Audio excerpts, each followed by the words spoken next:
So hello and welcome guys, स्वागत है आप सबका एक बार फिर से आपके अपने यूट्यूब चैनल में। मैं अभिषेक के नाम सभी लोगों का वेलकम होता हूं। सो फटाफट से आ जाएंगे और आज हम लोग आज की क्लास स्टार्ट करते हैं। सभी लोग कमेंट करके बता देंगे कि आपको सब कुछ विजिबल है क्लियरली।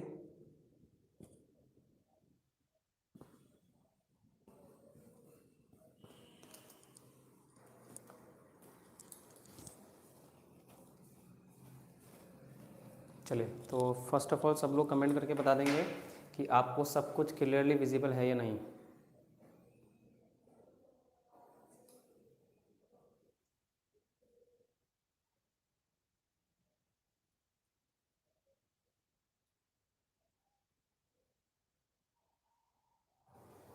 Good morning Hemant.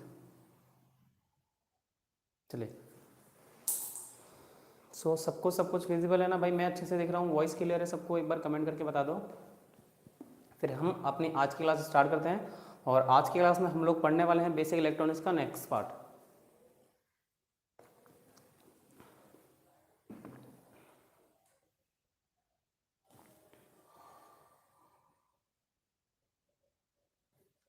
चलो, कौन कौन आ चुका है क्लास में?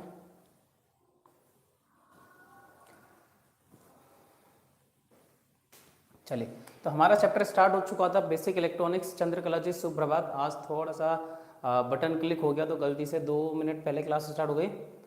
बहुत क्लियर नहीं, बोर्ड क्लियर नहीं दिख रहा है। तो आपको बोर्ड क्लियर नहीं दिख रहा है जिन जिनको, तो उनसे रिक्वेस्ट है कि अपना पिक्सल इंक्रीज करो। गुड मॉर्निंग अंकित। जिस किसी को भी बोर्ड अगर क्लियर नहीं दिख रहा है तो उससे रिक्वेस्ट है कि आप अपना बोर्ड क्लियर करें, पिक्सल को इंक्रीज करो। ठीक है, पिक्सल को आप लोग एक बार इंक्रीज कर लें तो बोर्ड आपको क्लियरली विजिबल हो जाएगा। और अभी मैं जब लिखना स्टार्ट करूंगा ना तो आपको दिखेगा। ठीक है, अभी जैसे ही हम लिखना स्टार्ट करेंगे तब आपको दिखने लगेगा।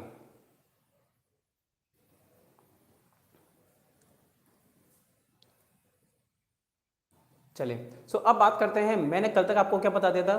कंडक्टर यानी कि जो हमारे मटेरियल है इलेक्ट्रॉनिक्स में वो कितने तरह के होते हैं? 3 तरह के थे, कंडक्टर, सेमीकंडक्टर और इंसुलेटर। इन 3 मटेरियल के बारे में मैंने आपको कल की वीडियो में बता दिया था।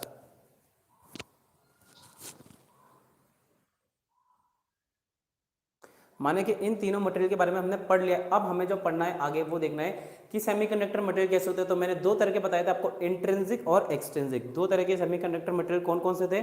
क्या ध्यान है आप लोगों को? चलिए, अब 2 तरह के सेमीकंडक्टर मटेरियल थे, इंट्रिंसिक और एक्सट्रिंसिक। अब एक्सट्रिंसिक में भी 2 तरह के थे। इंट्रिंसिक जो शुद्ध प्रकार के सेमीकंडक्टर मटेरियल है जैसे कि जर्मेनियम और सिलिकॉन। लेकिन एक्सट्रिंसिक क्या होता था? जब हम शुद्ध जर्मेनियम मटेरियल में अशुद्धि मिला देते थे जिससे कि उसकी कंडक्टिविटी बढ़ जाती है, उसे कहते हैं एक्सट्रिंसिक। अब एक्सट्रिंसिक मटेरियल 2 तरह के होते हैं। अब इसमें सबसे पहले पढ़ेंगे पी टाइप और एन टाइप। ठीक है, ध्यान रखो, एक्सट्रिंसिक 2 टाइप के होते हैं। सबसे पहले हम पढ़ेंगे P type. P type N semiconductor material.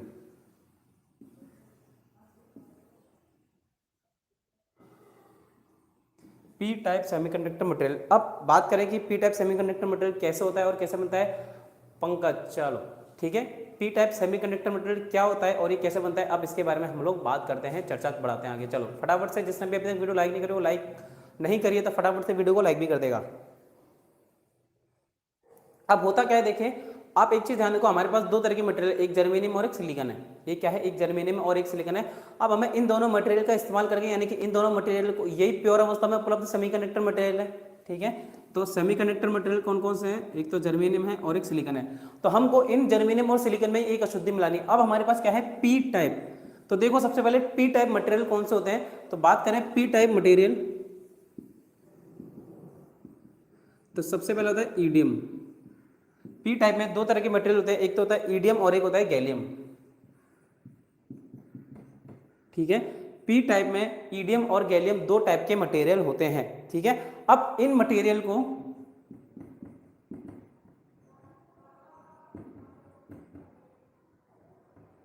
Trivalent element कहते हैं, यानी कि इनकी कक्षा के चारों ओर एक परमाणु अनुपस्थित रहता है, यानी कि ओनली 3 इलेक्ट्रॉन उपस्थित रहते हैं। गैलियम में, ईडियम में इनके चारों ओर है ना, चारों डायरेक्शन में क्या है? एक एक इलेक्ट्रॉन होता है, लेकिन यहाँ चारों डायरेक्शन में ओनली 3 डायरेक्शन में इलेक्ट्रॉन उपस्थित होता है। ठीक है, अब करेंगे क्या? पी टाइप सेमीकंडक्टर मटेरियल बनाने के लिए ध्यान से सुनो। देखो अभी चैप्टर आप लोगों को कहीं कहीं बोरिंग में लगेगा, तो ठीक है उस चीज को हटा देना, क्योंकि इंपॉर्टेंट है, चीजें समझनी ज्यादा जरूरी है। जो चीज समझनी है तो बीच में टोक के पूछ लेना कि पी टाइप सेमीकंडक्टर मटेरियल में देखिए गैलियम या आर्सेनाइड, गैलियम या सिलिकॉन में, तो गैलियम धातु में ईडियम या gallium P type material gallium या ईडियम की ट्राइवेलेंट अशुद्धि को मिलाकर तैयार किया जाता है। ठीक है, अब ईडियम व गैलियम परमाणु के अंदर क्या होता है, एक इलेक्ट्रॉन की कमी उत्पन्न होती है। ठीक है, लिख देते हैं,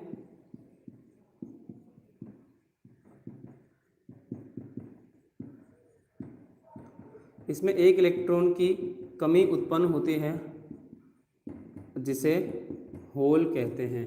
होल यानी कि हिंदी में कहेंगे कोटर। तो अब देखो होल, गुड मॉर्निंग पवन। ठीक है, अब देखो होल या कोटर क्या होता है। मान लेते हैं हमारे पास जब भी देखो एक इलेक्ट्रॉन जब भी अपना स्थान छोड़ के आगे बढ़ता है, तो यहाँ पे इलेक्ट्रॉन था, अब ये इलेक्ट्रॉन यहाँ से बढ़ के यहाँ आ गया, तो यहाँ पे क्या स्थान रह गया, खाली स्थान रह गया, और जो खाली स्थान रहा उसे हम लोग होल कहते हैं। ठीक है, इलेक्ट्रॉन पे चार्ज क्या होता है, नेगेटिव होता है, लेकिन होल जब एक बार इलेक्ट्रॉन निकल गया तो वहां पे पॉजिटिव चार्ज होता है। तो आप क्या कहेंगे भाई, होल है, यानी कि यहाँ पे क्या हो गया, पॉजिटिव चार्ज। जहां जहां होल होगा वहां पॉजिटिव चार्ज होगा। Good morning Tanzil. चलिए आपसे हम क्लास में बातें कम क्या करेंगे भाई। एक स्टूडेंट का कमेंट आया कि सर आप क्लास में चैट मत पढ़ा करो, डिस्टर्बेंस होता है। चलो पारो गंगवार जी, पारो जी गुड मॉर्निंग, कैसे हैं आप। चलिए सो देखिए कि एक इलेक्ट्रॉन की कमी, यानी कि मैं ये कहूं जो ट्राइवेलेंट मटेरियल है उसमें एक इलेक्ट्रॉन की कमी होती है, जिसे कि हम लोग होल कहते हैं, जिसे हम लोग क्या कहेंगे, होल कहेंगे। क्लियर है। अब ये जो होल है ट्राइवेलेंट मटेरियल है, इसे आप क्या कहेंगे, एक चीज ध्यान दो, आपसे पूछा जाएगा बताइए पी टाइप मटेरियल कौन से हैं। पी टाइप मटेरियल कौन से, आप क्या बोलोगे, ईडियम और गैलियम। आप ऑप्शन में बहुत सारी चीज होगी, आप ईडियम गैलियम टिक करोगे, या फिर बोलोगे ईडियम और गैलियम कौन से मटेरियल है, ट्राइवेलेंट पेंटावेलेंट दोनों या कोई नहीं, तो आप क्या बोलोगे, ट्राइवेलेंट मटेरियल है।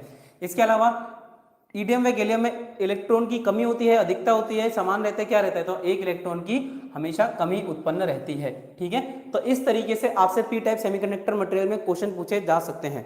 क्या क्वेश्चन पूछे जा सकते हैं। अब देखिए होता क्या है, जर्मेनियम है और सिलिकॉन है, कुछ भी। अब जर्मेनियम की संरचना कैसी होती है, तो वो ध्यान रखोगे, लैटिस। तो मैं लिख देता हूं,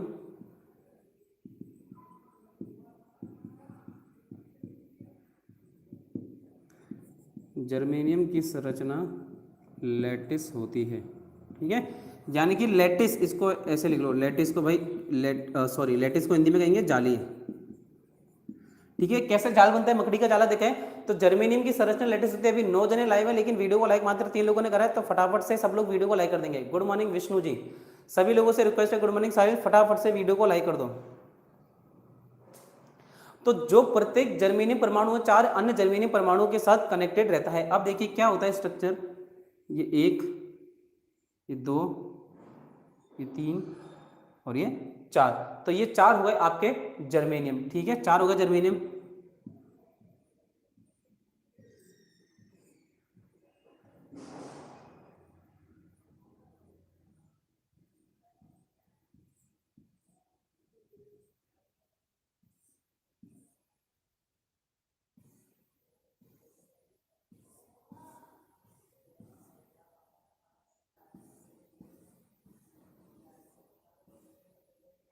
ठीक है, अब देखो हर एक जर्मेनियम, ये क्या है, जर्मेनियम जर्मेनियम जर्मेनियम जर्मेनियम, तो हर एक जर्मेनियम परमाणु अपने साथ वाले 4 अन्य जर्मेनियम परमाणु के साथ सहसंयोजी बंध बनाता है, और इसी स्ट्रक्चर को लैटिस कहते हैं। अब देखो 1 2 3 4, अब देखो इसका एक, ये यहां से देखो क्या बना रहा है, एक जालीय संरचना बना रहा है, एक जालीय संरचना बना रहा है। अब बात करें तो इसके हर एक परमाणु के अंदर एक एक इलेक्ट्रॉन होता है हर डायरेक्शन में। देखो यहाँ का इलेक्ट्रॉन ये रहा, और ये इसके साथ कनेक्टेड होगा, और ये जो आइटम है ये इसके साथ कनेक्टेड होगा, तो ये रहा। ठीक है, इस तरीके से ये बने रहते हैं। अब ये जो बीच में मैंने अशुद्धि मिलाई है, और इस अशुद्धि को क्या कहूंगा, या तो ये ईडियम होगा या गैलियम होगा। अब ईडियम जो है यहाँ पे, इस ईडियम को शॉर्ट में इस तरह से लिखा जाएगा आयन। ठीक है, हालांकि ये डायग्राम आपके एग्जाम में नहीं आएगा, ठीक है, बट मैं समझा रहा हूं कि ये स्ट्रक्चर किस तरह से होता है। अब देखो कि 4 जर्मेनियम के परमाणु अपने साथ वाले 4, अब देखो अगर इधर और बनेंगे तो ये 4 जर्मेनियम के साथ ही जुड़ेगा ना, जुड़ेगा या नहीं जुड़ेगा। तो हमने क्या करा, इस जाली संरचना में एक ट्राइवेलेंट ईडियम का प्रवेश करा दिया, एक ट्राइवेलेंट ईडियम का प्रवेश करा दिया, तो उसकी बाह्य कक्षा में केवल 3 इलेक्ट्रॉन विद्यमान होने के कारण, अब देखो ईडियम की बाह्य कक्षा में मात्र कितने इलेक्ट्रॉन रहते हैं, 3 इलेक्ट्रॉन रहते हैं, जिस वजह से क्या होगा, इसके अंदर एक होल उत्पन्न हो जाएगा। तो देखो यहाँ पे क्या होगा, ये तो है सारे इलेक्ट्रॉन्स, इसको हम लोग डार्क कर देते हैं।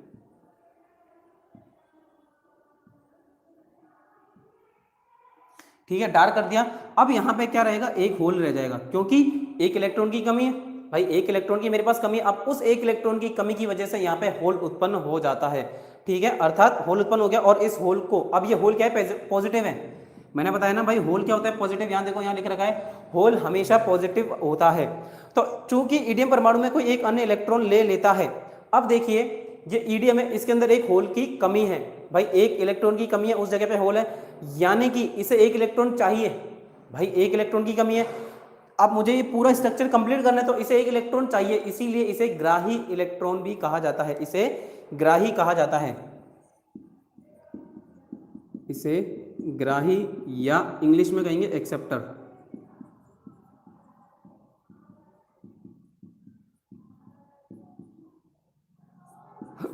तो क्या समझे आप लोग कि पी टाइप मटेरियल में एक इलेक्ट्रॉन की कमी होती है। उस एक इलेक्ट्रॉन की कमी की क्यों होती है, क्योंकि ये ट्राइवेलेंट है, यानी कि ट्राइवेलेंट यानी कि 3 इलेक्ट्रॉन होंगे, लेकिन होने चाहिए 4 इलेक्ट्रॉन। अब इन 4 में से अगर 3 है तो एक इलेक्ट्रॉन मुझे चाहिए, अगर चाहिए तो इसे क्या कहेंगे, ग्राही या एक्सेप्टर। तो आपके एग्जाम में हजारों बार क्वेश्चन क्या पूछा गया है, बता रहा हूं, ध्यान रख लेना, रट लेना, कि किस टाइप के मटेरियल को, निम्न में से कौन सा मटेरियल एक्सेप्टर होता है, पी टाइप, एन टाइप, दोनों या कोई नहीं, तो पी टाइप एक्सेप्टर होता है। या फिर एक्सेप्टर मटेरियल कौन सा है, पी टाइप, एन टाइप, तो आप क्या टिक करोगे, पी टाइप। तो ये देखिए क्वेश्चन क्या होगा, ईडीएम और गैलियम पी टाइप है, ये ईडीएम और गैलियम ट्राइवेलेंट होते हैं, इनमें एक इलेक्ट्रॉन की कमी होती है, इसकी संरचना, जर्मेनियम की संरचना लैटिस यानी कि जाली होती है, और इसे ग्राही या एक्सेप्टर भी कहा जाता है। क्या ये सारी चीजें आप लोगों के दिमाग में क्लियर है? ठीक है, मतलब कि एक इलेक्ट्रॉन की कमी यानी कि एक इलेक्ट्रॉन ग्रहण करने की क्षमता रखता है, यह एक इलेक्ट्रॉन ग्रहण करने की क्षमता रखता है, जिस कारण से मिश्रित अशुद्धि ग्राही या एक्सेप्टर अशुद्धि भी कहा जाता है। ये चीज क्लियर है?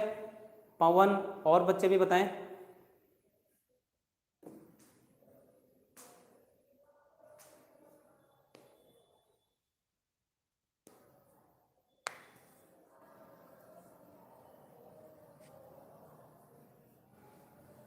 चलो वेरी गुड, बहुत अच्छी बात है, काफ़ी होशियार बच्चे हैं हमारे। हाँ, किसी को कोई कमी हो तो बता दो, किसी को समझ नहीं आया तो अब इसको रट लेना है तुम्हें। अब क्या करना है, आप लोगों को इसको रटना है और याद करना है, कैसे भी करो, बस दिमाग में फिट हो जाना चाहिए। जब भी हम पूछें तब आपको बस अच्छे से याद होना चाहिए।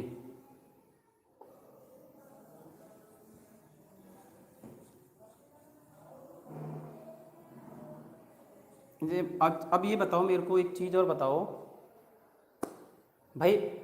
हाँ, पढ़ तो बहुत लिया आप लोगों ने, ठीक है, घोल के पी लो। हाँ, पढ़ बहुत लिया सब लोग, जो 9 बच्चे सुन रहे हैं। अब आता है अपना रिवीजन करने का टाइम, क्योंकि रिवीजन भी बहुत ज़्यादा जरूरी है, रिवीजन बहुत ज़्यादा जरूरी है।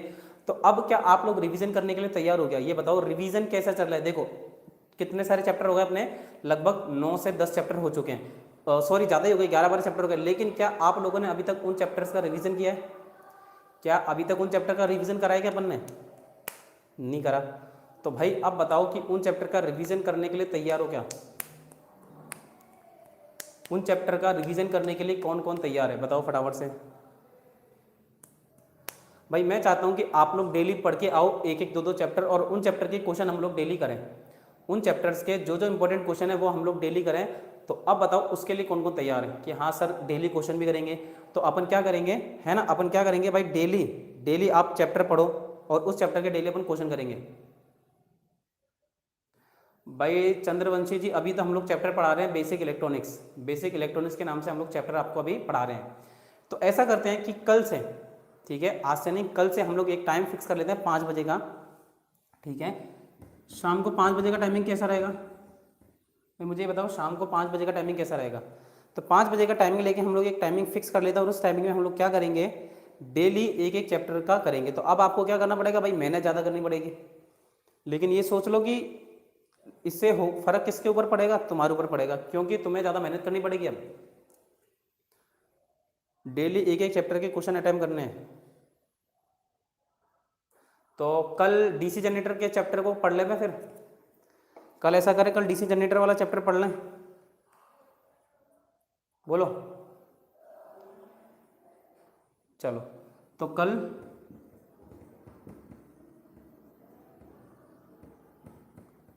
डीसी जनरेटर के क्वेश्चन करेंगे सही 5 बजे।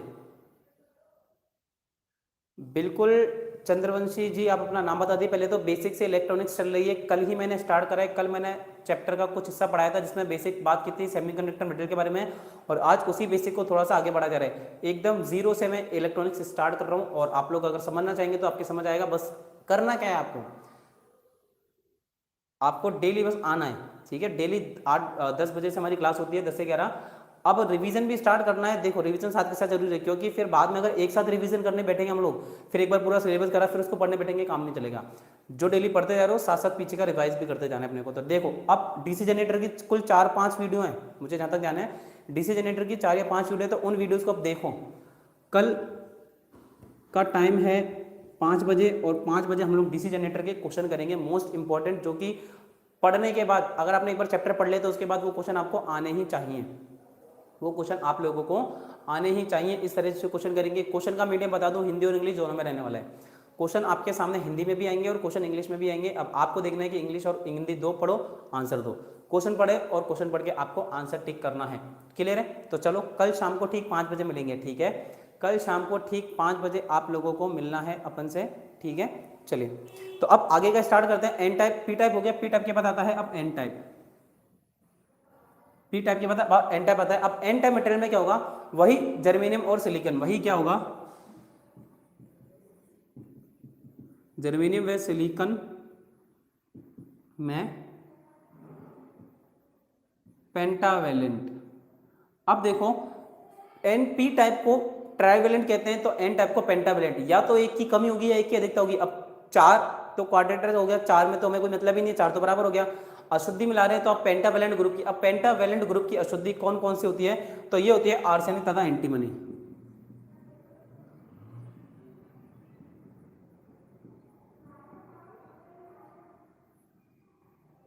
आर्सेनिक तथा एंटीमनी। रमेश प्रजापति जी, आप अपने वीडियो के पिक्सल इंक्रीज कीजिए। मिनिमम 480 या 720 पिक्सल पे ही आप हमारी वीडियो देख सकते हो, अदरवाइज तो मज़ा नहीं है, ठीक है। थोड़ा सा क्या है, अपन डेटा के मामले में तो थोड़ा महंगा पड़ता हूँ मैं, क्योंकि आपको 480 पिक्सल में मिनिमम देखना पड़ेगा। चलिए, सो देखो, N type semiconductor material germanium व सिलिकॉन में पेंटावेलेंट अशुद्धि को मिलाते हैं, पेंटावेलेंट अशुद्धि मिलाते हैं। अब किसी भी एक तत्व में, या तो जर्मेनियम में मिला हुआ सिलिकॉन में, मैं तो मानता हूँ भाई मैंने जर्मेनियम में एंटी आर्सेनिक को मिला दिया, मैंने जर्मेनियम के अंदर आर्सेनिक को मिला दिया। अच्छा, आर्सेनिक को शॉर्ट में क्या लिखते हैं, एएस लिखते हैं। जर्मेनियम के अंदर मैंने आर्सेनिक को मिला दिया। अब आपको पता है आर्सेनिक है पेंटावेलेंट, और पेंटावेलेंट में एक इलेक्ट्रॉन की अधिकता होगी, यानी कि टोटल 5 इलेक्ट्रॉन होते हैं, टोटल 5 इलेक्ट्रॉन होते हैं। और इन 5 इलेक्ट्रॉन हैं, अब मुझे चाहिए कितने, 4 इलेक्ट्रॉन, यानी कि 1 इलेक्ट्रॉन मुझे मुक्त अवस्था में प्राप्त होता है, जिसे कि हम फ्री इलेक्ट्रॉन कहते हैं। तो चलिए अगेन इसका डायग्राम हम लोग ड्रॉ कर लेते हैं।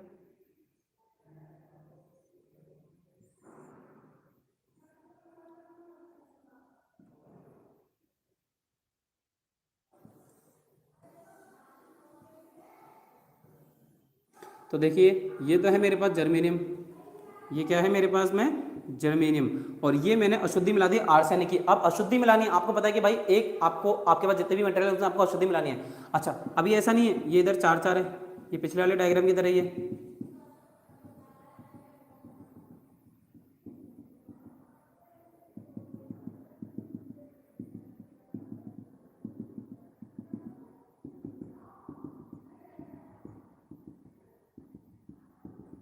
ठीक है, ये इस तरह से। अब इसके अंदर देखिए, ये रहे मेरे इलेक्ट्रॉन्स, ठीक है। इन इलेक्ट्रॉन्स को मैं डार्क बना देता हूं।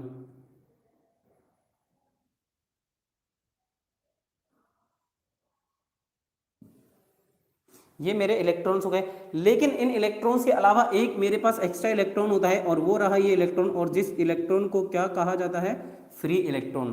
इस इलेक्ट्रॉन को क्या कहा जाएगा, फ्री इलेक्ट्रॉन। अब देखो, इसके पास एक फ्री इलेक्ट्रॉन है, यानी कि ये एक इलेक्ट्रॉन दान में कर सकता है। क्या ये एक इलेक्ट्रॉन दान में कर सकता है? इसीलिए इसे डोनर, या फिर कहें हिंदी में दाता अशुद्धि कहते हैं।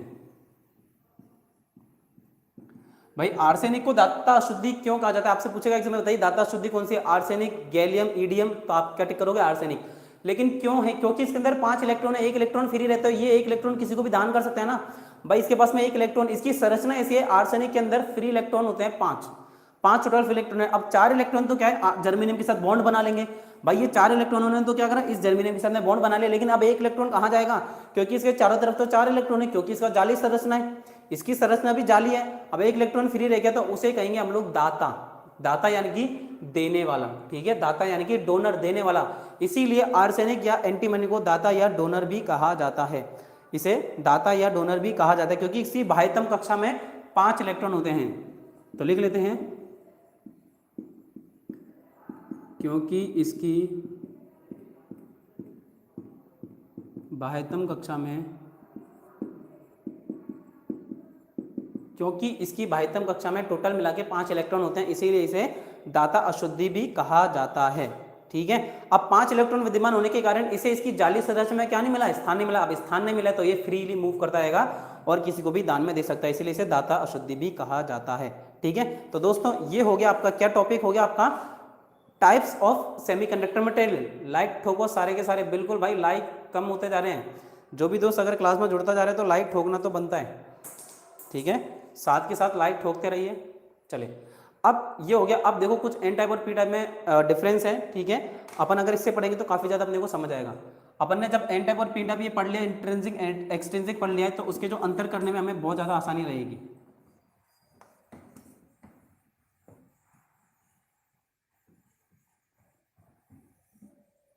चलिए अब इसके अंतर पे स्टार्ट करते हैं। तो देखिए क्या है, सबसे पहले देखेंगे पी टाइप और एन टाइप।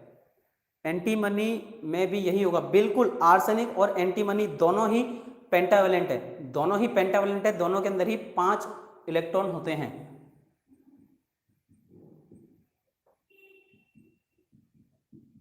चलो अभी आप लोगों ने आज ही पी टाइप और एन टाइप पढ़ा, तो अब यानी कि आपको पी टाइप और एन टाइप के बीच में अंतर पता होने चाहिए। पी टाइप और एन टाइप में आपको अंतर, ठीक है। अब जो जो अंतर मैं बताता जाऊंगा आपको क्या करना है, बस उससे एग्री करते जाने कि हाँ यार ये मैंने अभी अभी पढ़ा था, ठीक है। यानी कि देखिए आर्सेनिक एन टाइप के अंदर आर्सेनिक और एंटीमनी होते हैं अशुद्धि, जबकि पी टाइप में क्या होता है, एक्सट्रिंसिक होता है, इसके अलग होते हैं, ठीक है। तो देखेंगे,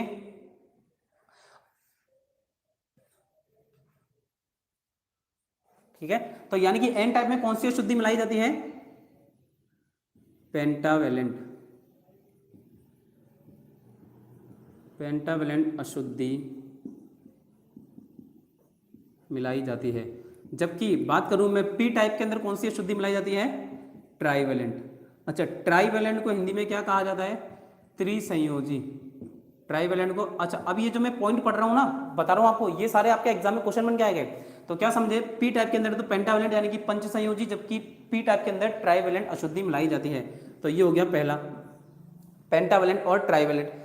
दूसरा देखें, एन टाइप के अंदर एक अतिरिक्त इलेक्ट्रॉन, यानी कि एक अतिरिक्त इलेक्ट्रॉन फ्री रहता है, तो वो एन टाइप के अंदर एक अतिरिक्त इलेक्ट्रॉन फ्री रहता है, जबकि पी टाइप के अंदर एक होल उपस्थित रहता है, एक होल उपस्थित रहता है। तो यहां तो भाई एक इलेक्ट्रॉन है, लेकिन पी टाइप के अंदर एक होल उपस्थित रहता है, प्रत्येक अशुद्धि में एक होल उपस्थित रहता है। अब बात करते हैं एन टाइप को, तो इसे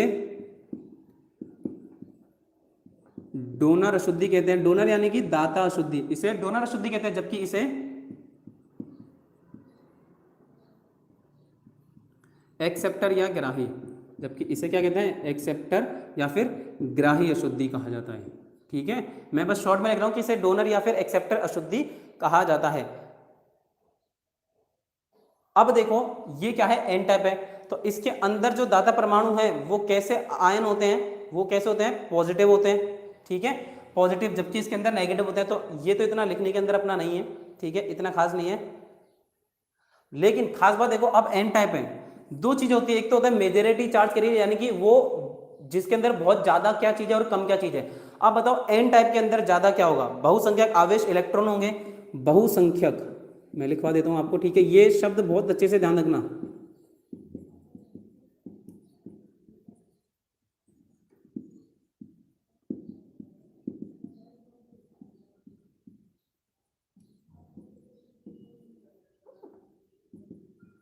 ठीक है, ये जो दो चीजें लिख रहा हूं ना, ये आपको ध्यान रखनी है।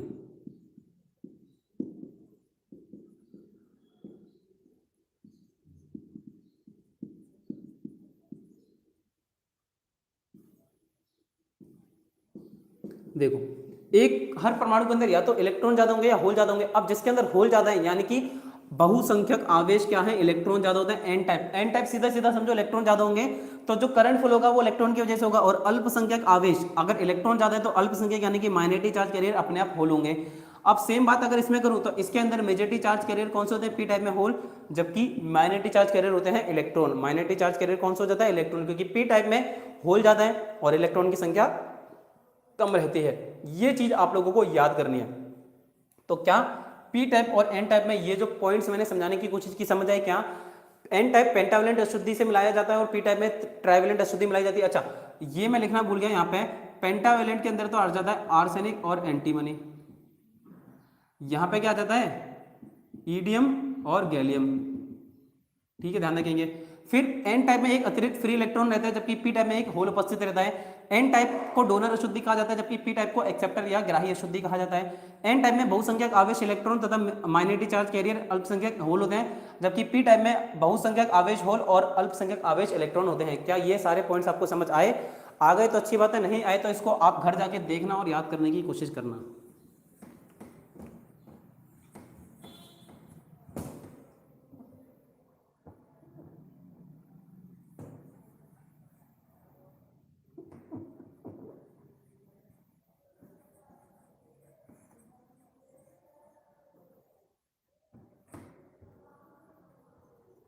ठीक है, चलिए अब इसके बाद है इंट्रिंसिक और एक्सट्रिंसिक, तो उसको तो छोड़ देते हैं। Good morning Neelam ji. ठीक है, इंट्रिंसिक और एक्सट्रिंसिक को अपन छोड़ देते हैं, एंटीमनी में भी यही होगा।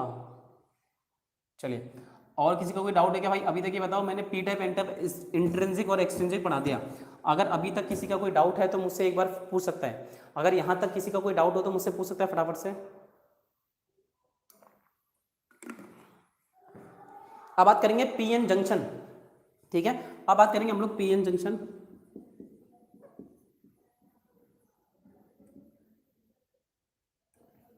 कि पीएन जंक्शन क्या होता है, कैसे बनता है और किस प्रकार से काम करता है, इसके बारे में हमें आज की वीडियो में पढ़ना है। चलिए, कोई डाउट नहीं है, वेरी गुड सभी लोग, किसी का कोई डाउट नहीं है, आगे बढ़ते हैं। अब देखिए पीएन जंक्शन क्या होता है। पी टाइप मटेरियल और एन टाइप की मटेरियल जब दोनों एक जगह पे मिल जाते हैं तो जो स्थान जहां पे वो मिलते हैं उसे कहा जाता है पीएन जंक्शन। वो स्थान जहां पर ये मिल जाते हैं उसे कहा जाता है पीएन जंक्शन। अब पीएन जंक्शन बनाने की दो विधियां हैं। पहली आती है ग्राउंड पीएन जंक्शन।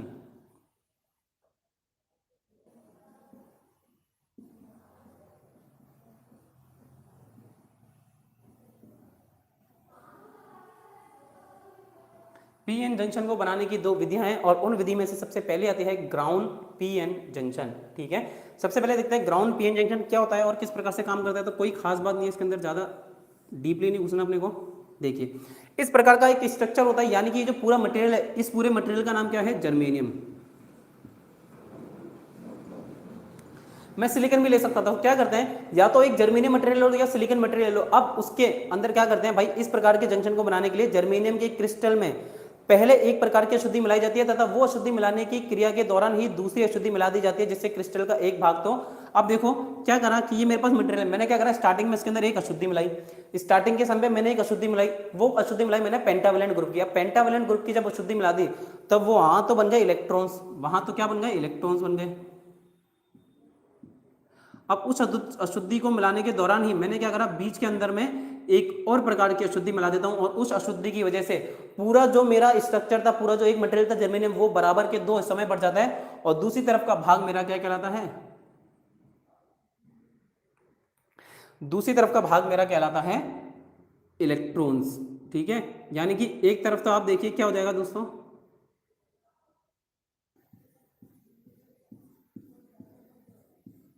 यानी कि मेरे पास जर्मेनियम की जो टोटल प्लेट थी वो बराबर दो हिस्सों में बढ़ गई। एक तरफ तो आपके बन गए होल जो बने ट्राइवेलेंट के कारण, जो कि बने ट्राइवेलेंट अशुद्धि के कारण, और दूसरी तरफ मैंने कौन सी अशुद्धि मिला दी, पेंटावेलेंट ग्रुप की। पेंटावेलेंट ग्रुप की अशुद्धि मिलाने के कारण यहां पे मुझे क्या मिले, इलेक्ट्रॉन्स। यहां पे मुझे क्या मिला, इलेक्ट्रॉन्स मिलने लग गए। अब ये इलेक्ट्रॉन और होल एक दूसरे की तरफ अट्रैक्ट होंगे, जाएंगे और उससे बीच में एक लेयर फॉर्म हो जाएगी और इसी लेयर को क्या कहा जाता है, पी एन जंक्शन। इस लेयर को क्या कहा जाता है? P N junction. क्योंकि जब आप इसे सप्लाई से जोड़ दोगे, जब आप इसे सप्लाई से जोड़ दोगे तो क्या होगा, ये एक तरफ से दूसरी तरफ जाने लगेंगे। तो पी टाइप क्रिस्टल का एक भाग पी टाइप हो गया, ठीक है। अब अलग अलग भाग हो गए, तो देखिए इस भाग को तो मैं क्या नाम दे दूंगा? पी टाइप, और इस भाग को नाम दे दूंगा एन टाइप। तो क्रिस्टल का एक भाग तो पी टाइप बन जाएगा और दूसरा भाग एन टाइप बन जाता है, ठीक है। अब नेगेटिव के बड़े गोले एक्सेप्टर अशुद्धि के परमाणु कहलाते हैं, और तथा जो पॉजिटिव के गोले होते हैं, अब देखो दो तरह के गोले हो जाएंगे। अब पी टाइप के अंदर आपको पता है ये ग्रहण करता है या देता है? पी टाइप के मटेरियल में आपको एक इलेक्ट्रॉन चाहिए, तो यहां पे इस तरह से आपको बनाना पड़ेगा कि भाई मुझे इलेक्ट्रॉन्स चाहिए। अब एन टाइप के पास एक इलेक्ट्रॉन एक्स्ट्रा होता है, यानी कि इलेक्ट्रॉन देता है, तो यहां पे पॉजिटिव साइन बना दूं, ठीक है। इस तरीके से अपन पीएन जंक्शन बनाएंगे। तो पीएन जंक्शन आपसे एग्जाम में पूछेगा, बताइए पीएन जंक्शन बनाने की विधि। तो दो तरह की विधि है, पहली तो आती है ग्राउंड पीएन जंक्शन मेथड, और दूसरा आता है फ्यूज्ड पीएन जंक्शन मेथड।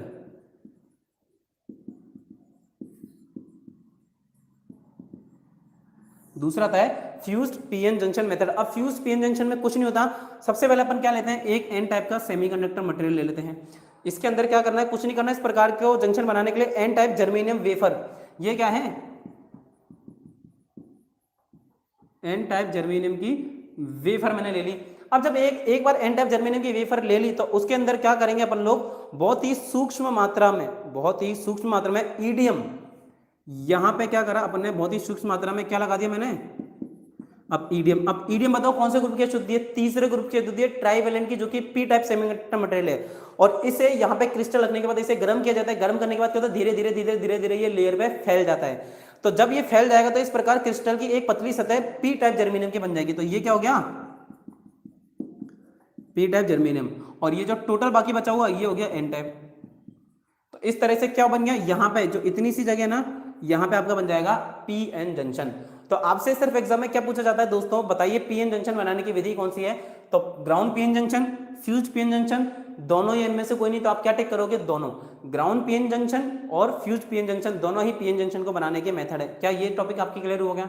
बताओ भाई, ये चीज समझ आई कि नहीं, कि पीएन जंक्शन को बनाने की विधियों के नाम क्या है, ठीक है। तो यहां तक तो बहुत बेसिक चला कि कैसे पीएन जंक्शन बनाना। तो पी टाइप मटेरियल क्या है, इंट्रिंसिक क्या है, एक्सट्रिंसिक क्या है, एन टाइप मटेरियल क्या है, और पीएन जंक्शन को किस तरह से हम लोग बनाएंगे। लेकिन अब असली कहानी आगे बढ़ेगी जब हम पढ़ेंगे वर्किंग, ठीक है। वर्किंग के अंदर हम लोग देखेंगे कि किस तरह से आपका पीएन जंक्शन कार्य करता है, किस तरह से पीएन जंक्शन काम करेगा। तो इसकी वर्किंग को बहुत अच्छे से समझने के लिए सबसे पहले अपन क्या करेंगे, एक डायग्राम ड्रॉ कर लेंगे।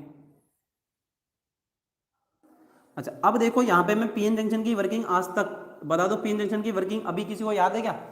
क्या कोई ऐसा बच्चा है जिसे पीएन जंक्शन की वर्किंग याद हो? बहुत ही कम ऐसे स्टूडेंट होंगे जिनको कि पीएन जंक्शन की वर्किंग अच्छे से याद होगी, ठीक है, क्योंकि अच्छे से समझ आती ही नहीं कभी। लेकिन आज की वीडियो में हम लोग कोशिश करेंगे कि मैं आपको अच्छे से पीएन जंक्शन की वर्किंग समझा सकूं। इसके लिए आपको क्या करना है, एकदम माइंड को स्टेबल करना है और पूरी वीडियो देखनी पड़ेगी। माइंड को स्टेबल करते हुए पूरी वीडियो देखनी पड़ेगी, तभी आपको अच्छे से ये चीज़ समझ आ पाएगी कि भाई हम लोग आखिर समझने की कोशिश क्या कर रहे हैं, क्या समझना है और क्या समझाना है। एकदम क्लियर माइंड करके बैठो, तो आज आपको पीएन जंक्शन के बारे में कोई भी डाउट दिमाग में नहीं रहेगा।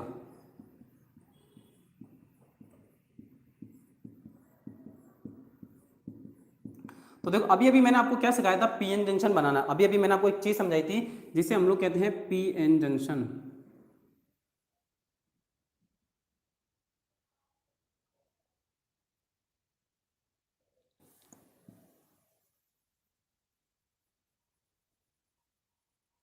ठीक है, ये देखो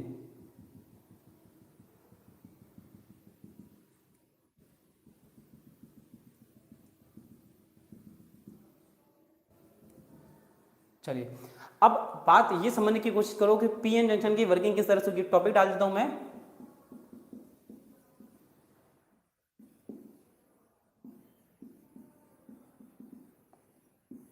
पीएन जंक्शन की working. So how PN junction works, यानी कि पीएन जंक्शन किस तरह से काम करता है, ठीक है। अब देखो ये तो हो गया आपका पी टाइप और ये हो गया आपका एन टाइप। अब पी टाइप के अंदर आपको पता है ये तो हो गए आपके होल्स, और यहाँ आपकी जो मिल रहा है आपको, ये दिख रहे हैं आपको इलेक्ट्रॉन्स, ठीक है। और यहाँ पे जो ये बना हुआ दिख रहा है आपको, ये क्या है, जंक्शन है। यहाँ पे आपको जंक्शन मिल गया। अब यहाँ पे एक चीज बनती है, उसे हम और लोग समझने की कोशिश करेंगे। देखो अभी कौन कौन क्लास में प्रेजेंट है, एक बार अपनी अटेंडेंस लगवा दो, हाय हेलो करके कोई भी बच्चा अपनी अटेंडेंस लगवा दो फटाफट से।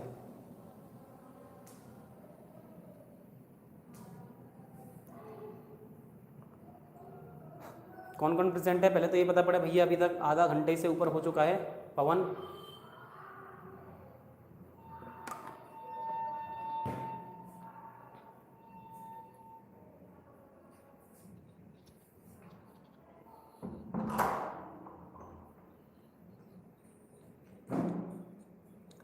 चलो तंजिल और पवन, इसके अलावा कौन कौन प्रेजेंट है?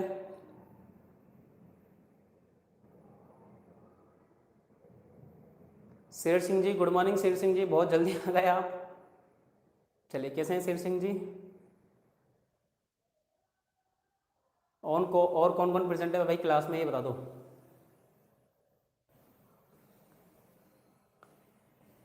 अंकित, पारो गंगवाल जी क्लास में है कि नहीं? चलो कोई बात नहीं। अब देखो अब क्या होगा कि मैंने एक जर्मेनियम की प्लेट ली, अब उस जर्मेनियम की प्लेट पे मैंने एक तरफ तो डाला पी टाइप और एक तरफ डाला एन टाइप। चंद्रकला जी चलिए, एक तरफ पी टाइप और एक तरफ एन टाइप डाला। अब एक तरफ पी टाइप और एक तरफ एन टाइप डालने से मुझे फायदा क्या मिला कि एक तरफ तो मेरे पी टाइप का मटेरियल हो गया, एक तरफ एन टाइप का मटेरियल हो गया, यानी कि एक तरफ होल और एक तरफ इलेक्ट्रॉन हो गया। तो ये देखो ये है पी टाइप जहां पे होल्स और ये है एन टाइप यहाँ पे इलेक्ट्रॉन। अब मैं क्या करूंगा, बाकायदा यहाँ से इनको क्या दिया जाती है, सप्लाई दी जाती है, वो सप्लाई देंगे। अब होगा क्या, जैसे ही आप थोड़ा सा वोल्टेज या थोड़ी सी सप्लाई देते हो तो यहाँ पी टाइप से तो होल्स आगे बढ़ते हैं और एन टाइप से इलेक्ट्रॉन्स आगे बढ़ते हैं। अब ये थी एक इनके बीच की लाइन जहां पे एक तरफ पी था एक तरफ एन था। तो यहां से क्या हुआ, इलेक्ट्रॉन आगे बढ़े, होल्स आगे बढ़े, और ये होल्स आगे बढ़ के इस डिप्लीशन रीजन, ये जो लाइन है इस लाइन को पार करके पीएन जंक्शन को पार करके पहुंच गए एन टाइप में, और एन टाइप से कुछ इलेक्ट्रॉन पार करके यहाँ पे आ गए पी टाइप में इलेक्ट्रॉन्स। तो देखो पी टाइप से कुछ होल्स एन टाइप में आ गए और एन टाइप से कुछ इलेक्ट्रॉन पी टाइप में आ गए। अब इन दोनों के मध्य में जो लाइन बन गई उसे कहा जाता है अवक्षय परत। अब क्या हुआ कि भाई एक बार जब इधर के इलेक्ट्रॉन इधर आ गए और इधर के होल इधर चले गए तो ये बीच में रास्ता ब्लॉक हो गया। तो क्या अब यहां से होल्स आगे बढ़ सकते हैं या यहां से इलेक्ट्रॉन, इन्होंने रास्ता ब्लॉक कर दिया। भाई पहले तो होल्स ही थे तो होल्स यहां जा सकते थे, इलेक्ट्रॉन यहां आ सकते थे, लेकिन जब एक बार थोड़े होल्स और थोड़े इलेक्ट्रॉन इधर उधर हो गए तो क्या उसके बाद डायरेक्शन में चेंज हो सकता है? नहीं, बिल्कुल भी नहीं। तो यहां से जो रास्ता है पूरा ब्लॉक हो गया, यहां से रास्ता ब्लॉक हो गया क्योंकि यहां इलेक्ट्रॉन्स ने रास्ता ब्लॉक कर दिया और इस जगह पे होल्स ने रास्ता ब्लॉक कर दिया। अब जब रास्ता मेरा पाथ मेरा ब्लॉक हो चुका है तो क्या यहां से करंट फ्लो होना स्टार्ट होगी? नहीं, कोई करंट मेरी फ्लो नहीं पाएगी। और इसे ही तो क्या कहा जाता है, अवक्षय परत। और अवक्षय परत को इंग्लिश में कहा जाता है डिप्लीशन लेयर। अवक्षय परत को हिंदी में कहा जाता है डिप्लीशन लेयर, इंग्लिश में सॉरी, हिंदी में अवक्षय परत और इंग्लिश में कहा जाता है डिप्लीशन लेयर। क्या ये चीज आप लोगों की क्लियर हो पाई?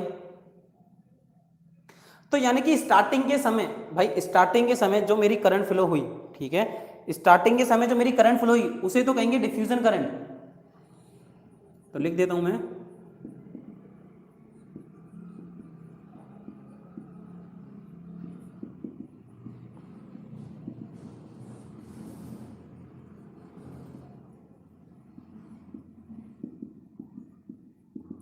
देखो जब यहां से होल्स आए और वहां से इलेक्ट्रॉन गए तो कुछ ना कुछ करंट फ्लो होगी और उस करंट को क्या कहा जाता है? डिफ्यूजन करंट कहा जाता है। लेकिन एक टाइम के बाद यहां से करंट का फ्लो ना रुक जाएगा, बाधित हो जाएगा, ठीक है, और पीएन जंक्शन साम्य अवस्था को प्राप्त कर लेता है, यानी कि पीएन जंक्शन अब रुक जाएगा। भाई अब कोई काम ही नहीं हो रहा, ना तो इलेक्ट्रॉन यहां जा पा रहे ना होल्स वहां पा रहे, तो इसकी वजह से सब कुछ रुक जाएगा।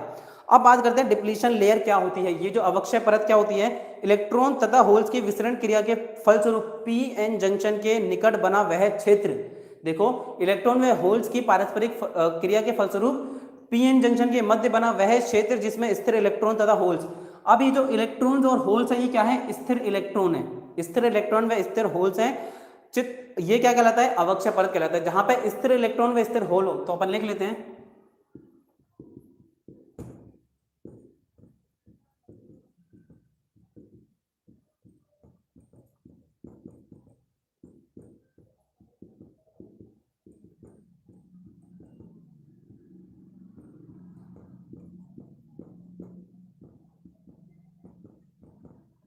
तो जिस जगह पे स्थिर इलेक्ट्रॉन व होल उपस्थित होते हैं उसे ही अवक्षय परत यानी कि डिप्लीशन लेयर कहा जाता है। क्या ये दिमाग में बिठ गई क्या? हुकुम जी गुड मॉर्निंग, ठीक है, ये चीज समझ आ गई। डिप्लीशन लेयर किसे कहा जाता है? जहां पे अवक्षय परत के अंदर स्थिर इलेक्ट्रॉन व स्थिर होल होते हैं उसे ही डिप्लीशन लेयर कहा जाता है। अब जिसमें पी टाइप सेमीकंडक्टर के मध्य में तो क्या उपस्थित होता है, इलेक्ट्रॉन, तथा एन टाइप सेमीकंडक्टर मटेरियल में होल्स उपस्थित होते हैं। क्या होते हैं, होल्स उपस्थित होते हैं। स्थिर इलेक्ट्रॉन तथा होल्स को सम्मिलित रूप से इमोबाइल आयन कहते हैं। तो ये लिखो इंपॉर्टेंट, स्थिर इलेक्ट्रॉन व होल्स को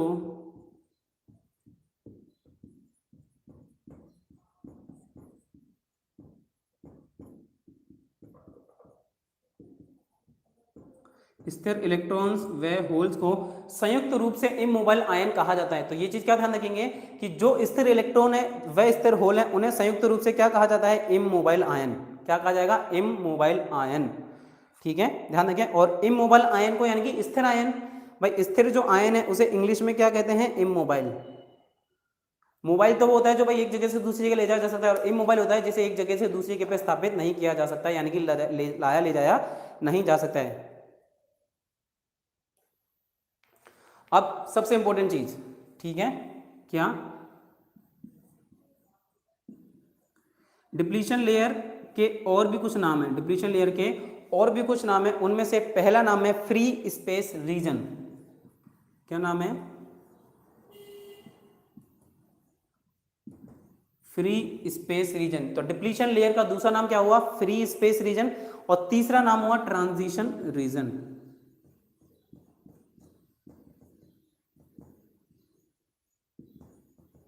तो डिप्लीशन लेयर पहला नाम, दूसरा नाम फ्री स्पेस रीजन, और तीसरा नाम हो गया ट्रांजिशन रीजन। तो ये ध्यान रखेंगे, आपसे एग्जाम में पूछ लेगा, बताइए फ्री स्पेस रीजन कौन सा होता है डायोड के अंदर या पीएन जंक्शन के अंदर, तो आप क्या कहोगे, डिप्लीशन लेयर।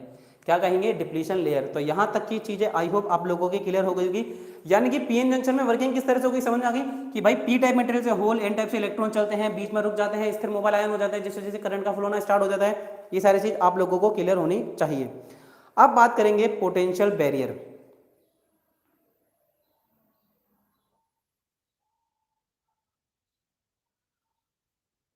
अब इलेक्ट्रॉन और होल एक तरह से दूसरी तरफ जा रहे हैं, तो इस वजह से पीएन जंक्शन पर एक वोल्टेज भी उत्पन्न होता है, और यही वोल्टेज क्या कहलाता है, पोटेंशियल बैरियर। ठीक है, तो अभी हमारे पास जगह नहीं है, तो थोड़ा सा कहीं ना कहीं से रफ करना पड़ेगा।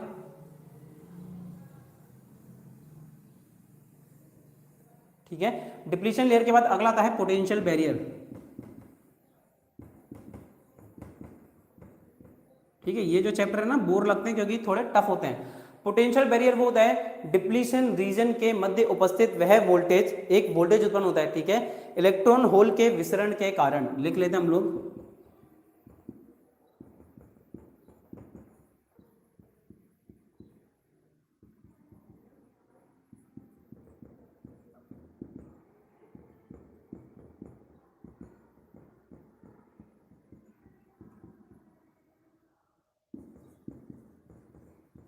तो इलेक्ट्रॉन में होल के विसरण के कारण पीएन जंक्शन पर एक वोल्टेज उत्पन्न होता है, जिसे क्या कहा जाता है, विसरण वोल्टेज उत्पन्न होता है।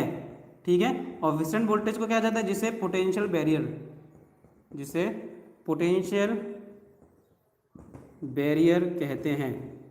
अच्छा, अब पोटेंशियल बैरियर को हिंदी में क्या कहेंगे, विभव प्राचीर। तो पोटेंशियल बैरियर है, इसे हिंदी में लिख लो नाम, विभव प्राचीर। अब आपसे यही पूछेगा विभव प्राचीर क्या होता है, कैसे होता है, सिर्फ आपसे वैल्यू पूछेगा। तो देखो विभव प्राचीर में जर्मेनियम की वैल्यू तो रखी जाती है 0.2 से 0.3, और सिलिकॉन की वैल्यू होती है 0.7। ठीक है, 0.2 से 0.3 होती है जर्मेनियम की वैल्यू, जबकि सिलिकॉन की बात करें तो 0.7 वोल्ट होती है। दूसरे शब्दों में जिस विभवांतर पर किसी पीएन जंक्शन में से विद्युत धारा का प्रवाह प्रारंभ हो जाए वह विद्युत प्राचीर कहलाता है। अब देखो ये जो जगह है यहाँ पे इसे तोड़ना आवश्यक था, वो तोड़ने के लिए जो हमें वोल्टेज चाहिए वो चाहिए जर्मेनियम में तो 0.7, सॉरी जर्मेनियम में तो 0.2 से 3 वोल्ट, और सिलिकॉन होगा तो 0.7 वोल्टेज चाहिए इस बैरियर को तोड़ने के लिए, जिस वजह से मेरी करंट फ्लो सके। भाई एक तरफ से बैरियर यानी कि दीवार बन गई ना, दीवार बन गई। अब इस दीवार को तोड़ना आवश्यक है, तो उस दीवार को तोड़ने के लिए अगर ये जर्मेनियम है तो 0.2 से 0.3 चाहिए, लेकिन अगर ये सिलिकॉन है तो आपको 0.7 वोल्टेज चाहिए। ये V है, V फॉर वोल्टेज है, 0.23 वोल्टेज या फिर 0.7 वोल्टेज। बहुत ज्यादा important, again one of the most important line कि जर्मेनियम का पोटेंशियल बैरियर कितना होता है, 0.2 से 0.3। एग्जाम में हजारों बार आया हुआ क्वेश्चन है, कॉम्पिटिशन एग्जाम में। अगेन सिलिकॉन का पोटेंशियल बैरियर कितना होता है, 0.7। लाखों करोड़ों बार मैं कह रहा हूँ क्वेश्चन आया हुआ है हर एग्जाम में, चाहे कितने भी बड़े लेवल का एग्जाम हो। तो आपको ये चीज ध्यान रखनी है। ध्यान रखोगे नहीं रखोगे भाई, जर्मेनियम का तो 0.2 से 0.3 और सिलिकॉन का 0.7। फटाफट से कमेंट करके बता दो।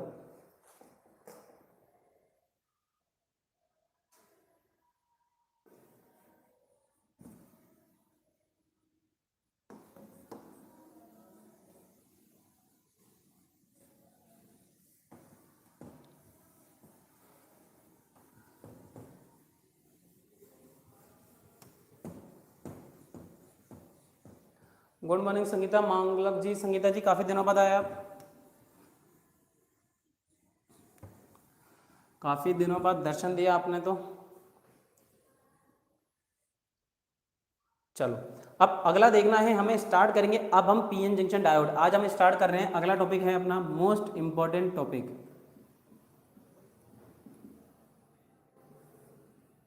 PN junction. ठीक है, पीएन जंक्शन का मोस्ट इंपोर्टेंट टॉपिक हम लोग आज की वीडियो में स्टार्ट करने वाले हैं, जो कि आपको बहुत फायदा देने वाला है।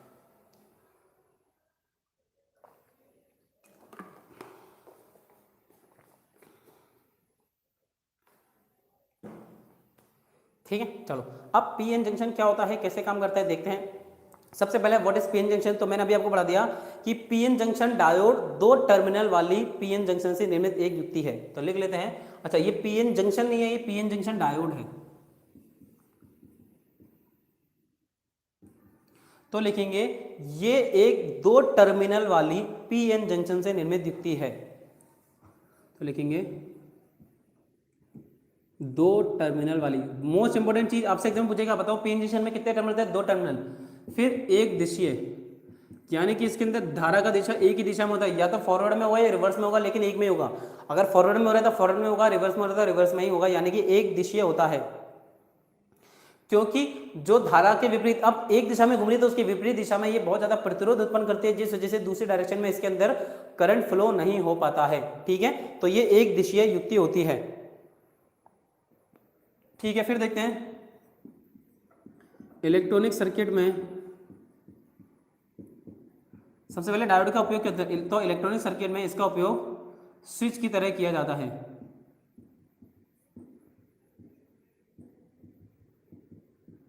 तो भाई जितने भी इलेक्ट्रॉनिक सर्किट में वहां पे डायोड का इस्तेमाल स्विच की तरह किया जाता है। इसके अलावा डायोड का इस्तेमाल रेक्टिफायर सर्किट में एसी को डीसी व डीसी को एसी में कन्वर्ट करने के लिए भी इसका इस्तेमाल किया जाता है। सबसे पहले देखेंगे इसका ग्राफिक चिन्ह और सर्किट। ठीक है, डायोड के बारे में देखते हैं। तो ये हो गया डायोड, इसके बीच बन गया पीएन जंक्शन, यहाँ बन गया पी, यहाँ बन गया एन। अब इसके अंदर दो पॉइंट होता है, इन पॉइंट का नाम, एक का तो होता है एनोड, यानी कि ये देखो जहां भी पी होगा वहां एनोड आएगा पॉजिटिव, और कैथोड होता है हमेशा नेगेटिव, और कैथोड हमेशा आएगा एन टाइप के पास नेगेटिव चिन्ह। लेकिन ये तो इसका सिर्फ एक दर्शा दिया, लेकिन जो इसका एक्चुअल सिंबल होता है वो होता है डायोड का ये वाला। ठीक है, अब यहाँ पे एनोड और यहाँ पे आ गया कैथोड। तो आपके एग्जाम में क्या होता है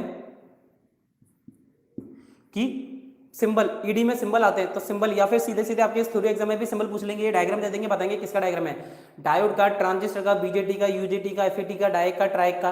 तो ये डायग्राम किसका है, पीएन जंक्शन डायोड का। अच्छा इसके अलावा देखो ये तो हो गया पीएन जंक्शन डायोड, इसके अलावा एक और डायोड बनता है, ये होता है जेनर डायोड। आगे बहुत सारे डायोड आएंगे, फिर एक इस तरह का डायोड बनेगा लाइट इमिटिंग डायोड, फिर एक इस तरह से बनेगा एलडीआर। तो बहुत सारे तरह के डायोड से रिलेटेड चिन्ह आने वाले हैं। तो आपको बस ये चीज अभी स्टार्टिंग में जो चल रही है उसे ध्यान रखना है। ठीक है, अब इसमें जो तीर का निशान होता है ये रहा, ये करंट की डायरेक्शन को शो करता है। तो देखो ये जो निशान है ना, ये निशान और ये निशान तीर की तरह है ना, तो बस आपको ध्यान रखना है जहां पे ये तीर का निशान होगा उसी डायरेक्शन में करंट फ्लो होना स्टार्ट होगी, यानी कि उसी डायरेक्शन में मेरी करंट फ्लो होगी। अब देखोगे पीएन जंक्शन दो तरह के होगा, जर्मेनियम बेस्ड और सिलिकॉन बेस्ड। तो देखो जर्मेनियम डायोड के बारे में, जर्मेनियम बेस्ड डायोड में कोई खास बात नहीं है, वही पी टाइप और एन टाइप बना के तैयार किया जाएगा। लेकिन सबसे खास बात जो हमको करनी है, अभी थोड़ी देर पहले मैंने आपको बताई थी, पोटेंशियल बैरियर की वैल्यू 0.1 से 0.3 वोल्टेज। पोटेंशियल बैरियर की वैल्यू 0.1 से 0.3, यही एग्जाम में पूछेंगे। फिर इसके बाद आएगा सिलिकॉन डायोड, तो बस यहाँ पे भी पोटेंशियल बैरियर का मान 0.7 वोल्ट, 0.7 वोल्ट पोटेंशियल बैरियर का मान होता है। ठीक है, ऐसा नहीं ये तो सिर्फ इसका पोटेंशियल बैरियर, इसके अलावा ये काफी ज्यादा वोल्टेज तक काम करता है। जैसे कि अगर मैं इसी की बात करूं तो ये लगभग 1000 वोल्ट तक काम करता है, 10 एम्पीयर तक काम करता है। लेकिन जो उसका पोटेंशियल बैरियर बन जाता है जिस वजह से करंट फ्लो होना बंद हो जाती है, इमोबाइल आयन, उसको तोड़ने का काम करता है ये। और उस वक्त हमें जो वोल्टेज की आवश्यकता होती है वो होता है मात्र 0.7 वोल्टेज जर्मेनियम के लिए, और सिलिकॉन के लिए 0.1 से 0.3 वोल्टेज होता है। ठीक है, क्लियर है। चलिए आगे बढ़ते हैं। अब हमें इसकी वर्किंग पढ़नी है, बायसिंग। ठीक है, बायसिंग पढ़नी है। और बायसिंग क्या कहते हैं, यानी कि वायरिंग आप किस तरह से कर रहे हो। देखो मैंने अभी भी आपको ये बताया, ये चीज ध्यान रखनी है कि डायोड एक दिशीय युक्ति है। डायोड का फ्लो, करंट का फ्लो सिर्फ एक डायरेक्शन में होता है, इसलिए एक दिशा युक्ति है। अब एक दिशा युक्ति है तो इस आधार पर ही हम इसकी वायरिंग करेंगे। लेकिन ध्यान रखेंगे जब हम इलेक्ट्रॉनिक्स में वायरिंग करते हैं तो उसे वायरिंग ना कहकर बायसिंग कहा जाता है। तो सबसे पहले देखेंगे पीएन जंक्शन की, पीएन जंक्शन डायोड बायसिंग, और इस बायसिंग में पहले नंबर पर आएगा फॉरवर्ड जंक्शन बायसिंग। ठीक है, पहले नंबर पर आएगा फॉरवर्ड बायसिंग। तो चलिए, कोई इसके अंदर ज़्यादा हाय तौबा करने वाली बात नहीं है, कोई ज़्यादा कठिन काम नहीं है, बहुत ही ज़्यादा आसान है कि पीएन जंक्शन में फॉरवर्ड बायसिंग कैसे काम करती है। कुछ नहीं करना, सीधे से अपने को एक डायग्राम बनाना है। ये डायग्राम हम लोगों ने बना दिया। अब इस डायग्राम में देखिए एक तरफ होल होंगे, एक तरफ इलेक्ट्रॉन होंगे।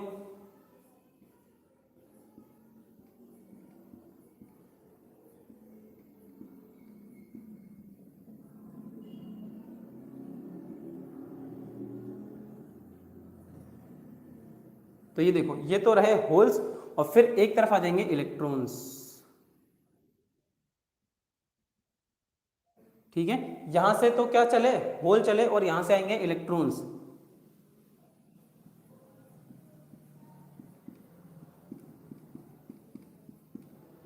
तो यहां से माइनस साइन लगा दो।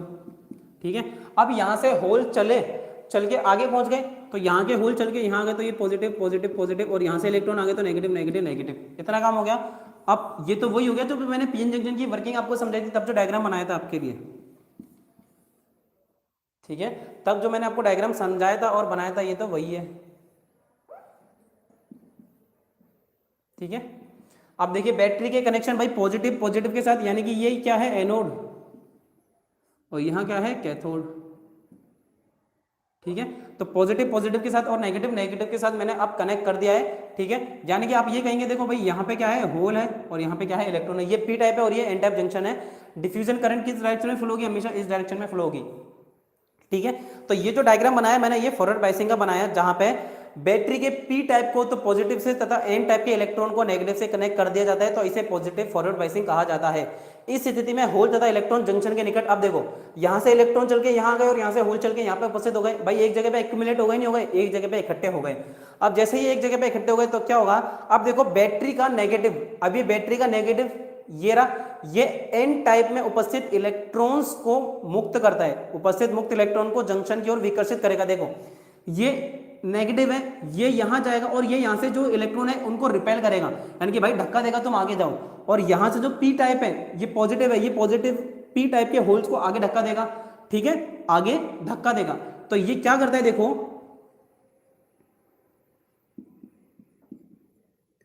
होल्स को तो करेगा अट्रैक्ट, और इलेक्ट्रॉन को करता है रिपेल, और रिपेल को क्या कहता है, विकर्षित। अब यहां जो पी टाइप है वो क्या करेगा, इलेक्ट्रॉन को करेगा अट्रैक्ट।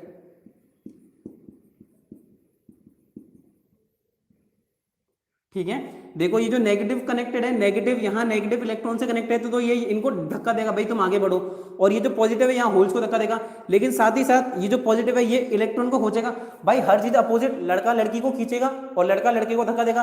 अब ये नेगेटिव है, लड़का है, और ये नेगेटिव है, सॉरी लड़की है, नेगेटिव नेगेटिव लड़की है, तो ये धक्का देगी, और यहाँ के जो लड़के हैं इनको अपने पास खींचेगी।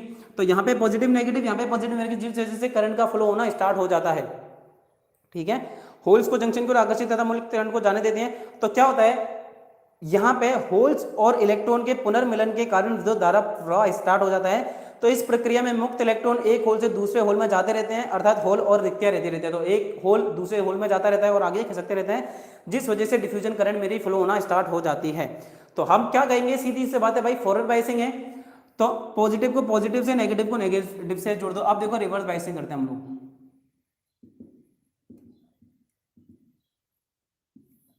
रिवर्स बायसिंग में वही सेम डायग्राम। अच्छा, अब रिवर्स बायसिंग में मैं क्या करता हूं, इसी डायग्राम को चेंज कर देता हूं थोड़ा सा।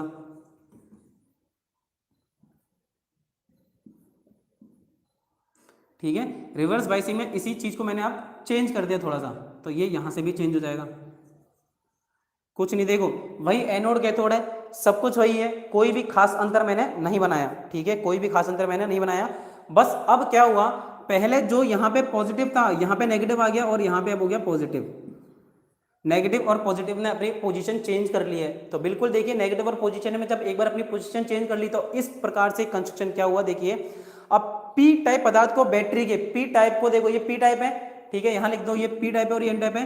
तो पी टाइप को तो बैटरी के नेगेटिव से कनेक्ट किया जाता है तथा एन टाइप को बैटरी के पॉजिटिव से कनेक्ट कर दिया जाता है।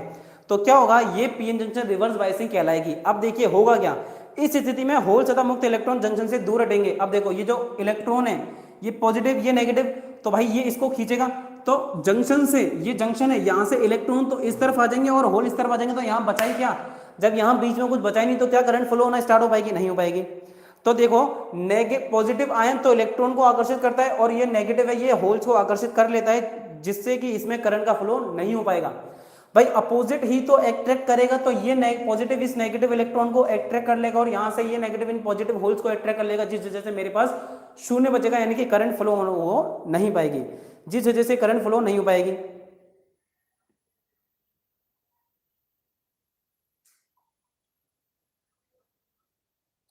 अब वास्तव में होता क्या है, देखिए ये तो अपन ने मान लिया भाई एक आइडियली, लेकिन वास्तव में क्या होता है, इस युक्ति में उपस्थित ऊष्मीय ऊर्जा जो हीट एनर्जी आप देते हो, तो जैसे जैसे आप हीट एनर्जी को बढ़ाते जाओगे, अप्लाई ईएमएफ को बढ़ाते जाओगे, तो क्या होगा, इसके कारण एक एनर्जी प्रोड्यूस होगी जो कि एन टाइप के मटेरियल से, तो क्या होगा, कुछ होल्स तथा पी टाइप के मटेरियल से कुछ इलेक्ट्रॉन्स निकलते रहते हैं। तो यहां से कुछ इलेक्ट्रॉन निकलते रहेंगे, यहां से कुछ होल निकलते रहेंगे, जो कि आपस में रिकॉम्बिनेशन करके एक करंट फ्लो होगी। तो देखो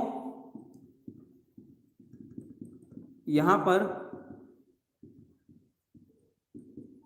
ऊष्मीय प्रभाव के कारण, ठीक है, उसमें यानी कि हीट प्रभाव के कारण एक करंट फ्लो होती है जिसे लीकेज करंट कहा जाता है। क्या कहा जाता है, लीकेज करंट कहा जाता है। तो इस करंट का नाम क्या दे दिया दोस्तों, हमने नाम दे दिया इसे लीकेज करंट कहा जाता है, ठीक है। अब मान लो कि एक निश्चित सीमा से जो अप्लाई वोल्टेज का मान अगर आप एक निश्चित सीमा से अधिक कर दोगे तो क्या हो जाएगा, एक का एक करंट बहुत ज्यादा बढ़ जाएगी और ब्रेकडाउन हो जाएगा, ठीक है। तो अपन क्या लिखेंगे, अप्लाई वोल्टेज या ईएमएफ का मान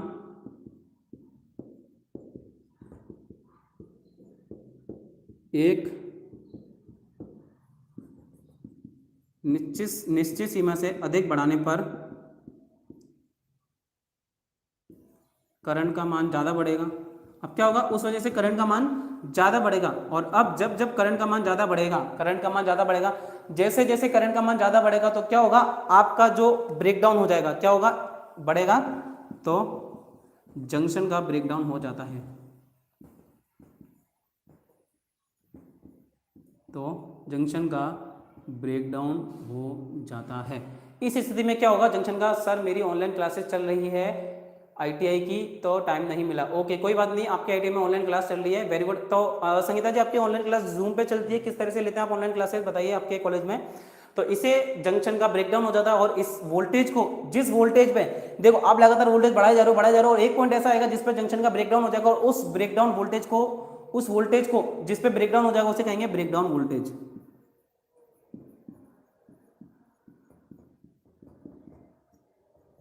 इसे ब्रेकडाउन वोल्टेज कहा जाता है, ठीक है, इसे क्या कहेंगे, ब्रेकडाउन वोल्टेज कहा जाता है। अब कल हम लोग पढ़ेंगे पीएन जंक्शन का ब्रेकडाउन वोल्टेज के बारे में। अच्छा मैं इसे आज ही पढ़ाऊंगा तो ज्यादा अच्छा रहेगा। देखो अभी मैंने आपको एक चीज समझाई, सब लोग प्रेजेंट है क्लास में, मैंने क्या समझाया भाई, एक पॉइंट के बाद वैसे तो रिवर्स बायस में करंट फ्लो नहीं होती, लेकिन एक पॉइंट होता है जिसके बाद अगर आप वोल्टेज और बढ़ाते जाओगे तो ब्रेकडाउन हो जाएगा और करंट फ्लो होना स्टार्ट हो जाएगी। अब उसके आधार पर पीएन जंक्शन डायोड की वोल्टेज और अमीटर कैरेक्टरिस्टिक्स,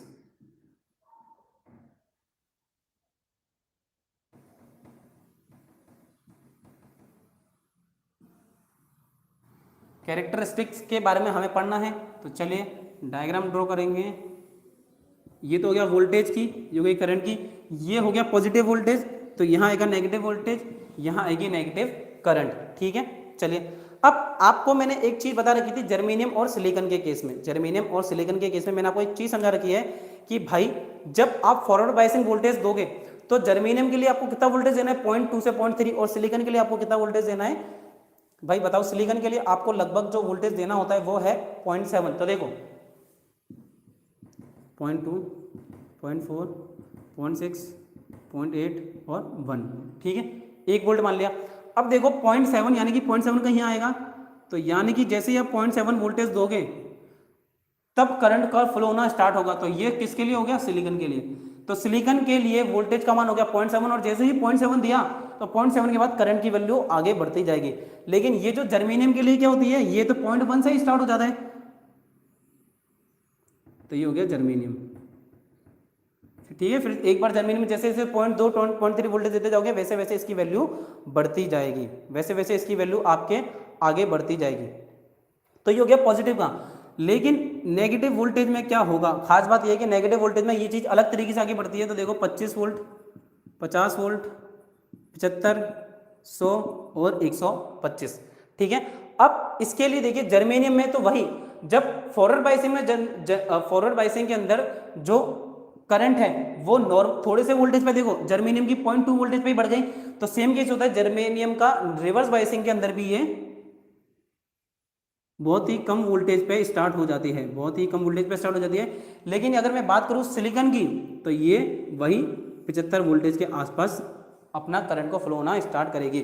तो यहाँ पे एक चीज क्या समझनी है, ये तो है फॉरवर्ड बाइसिंग के लिए और ये है आपका डायग्राम रिवर्स बाइसिंग के लिए, ठीक है। ये है फॉरवर्ड बाइसिंग और ये है रिवर्स बाइसिंग के लिए आपका डायग्राम। बस तो क्या ध्यान रखना है भाई, फॉरवर्ड बाइसिंग के लिए जर्मेनियम में पोटेंशियल बैरियर का मान होता है 0.2 से 0.3 और सिलिकॉन के लिए 0.7। लेकिन रिवर्स की बात करें तो जर्मेनियम के लिए तो 25 और सिलिकॉन के लिए लगभग 75 वोल्टेज होता है। बस इतनी सी बात आप लोगों को बतानी थी। आई होप आपकी सबकी समझ आ गई होगी। वीडियो आज की क्लास आपको कैसे लगी फटाफट से आप सब छोड़ो, कमेंट करके बताओ कि आज की क्लास कैसे लगी, पढ़ने में मजा आया नहीं आया। इलेक्ट्रॉनिक्स जो मैं बेसिक से स्टार्ट कर रहा हूँ वो धीरे धीरे आपके दिमाग में घुस रहा नहीं घुस रहा, ठीक है। आपको इतना ज़्यादा डीपली तो पढ़ाना है नहीं, जितना आपके काम का है उससे ज़्यादा ही पढ़ा रहा हूँ। जितने आपका काम का है ना ये सब चीज़ें नहीं पूछी जाती, तो जितने आपके काम का है मैं उससे ज़्यादा ही पढ़ा रहा हूँ। बट बात ये कि आप समझोगे नहीं समझोगे। ये देखो ये डायग्राम ऐसा का ऐसा एग्जाम में उठ के आ जाएगा, पूछेगा बताओ ये किसकी कैरेक्टरिस्टिक है, डायोड की, एससीआर की, डाई की, ट्राई की। तब आपको क्या टिक करना है भाई साहब, ये पी इंजेक्शन डायोड की कैरेक्टरिस्टिक है। चलो पवन टांक को तो मजा आता है इसलिए पवन टांक डेली टाइम पे आ जाता है। लेकिन बाकी बच्चे, पंकज कहाँ है हमारा, Pankaj shooter gaming, PUBG mobile India का चैंपियन। और देखो आज की क्लास में कल थे लगभग 21-22 जने प्रेजेंट थे, लाइक करके गए थे, आज अभी तक मात्र 9 लाइक हैं। तो ऐसा बताओ कौन कौन सा ऐसा बच्चा है जिसने वीडियो को अभी तक लाइक नहीं कराए, कौन कौन सा ऐसा स्टूडेंट है जिसने अभी तक वीडियो को लाइक नहीं कराया, बताओ फटाफट से कमेंट करके। कौन कौन से ऐसे स्टूडेंट हैं जिन्होंने अभी तक भी वीडियो को लाइक नहीं करा है।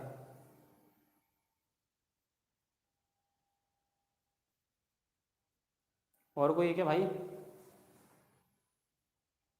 बताओ कौन कौन से ऐसे स्टूडेंट हैं जिन्होंने अभी तक भी वीडियो को लाइक नहीं करा है। चलो कोई बात नहीं, वीडियो को लाइक कर देना और अपने दोस्तों के साथ शेयर कर देना। कल आपको डीसी जनरेटर 5 बजे, ठीक है। सब लोग एक बार अटेंडेंस बता दो, यस कर दो कि कल शाम को 5 बजे आपकी लाइव क्लास लाइव सेशन होने वाला है। चैप्टर हार्ड है, बिल्कुल चैप्टर थोड़ा सा हार्ड है, बिल्कुल थोड़ा सा तो हार्ड पड़ेगा, क्योंकि अभी तक बेसिक चीज़ें हम लोग पढ़ते थे भाई, मोटर जनरेटर आपने घरों में कहीं ना कहीं देखे थे, बट ये थोड़ा सा हार्ड पड़ेगा। आपको करना क्या है, कल शाम को 5 बजे डीसी जनरेटर, ध्यान रखना डीसी जनरेटर का कल शाम को 5 बजे वीडियो लाइव अपन करेंगे और उसमें आपसे क्वेश्चन एंड आंसर पूछेंगे भाई। कल चलो कल की क्लास में और डिसाइड कर लेंगे, 5 की 5:30 है, कल की क्लास में डिसाइड कर लेंगे, ठीक है।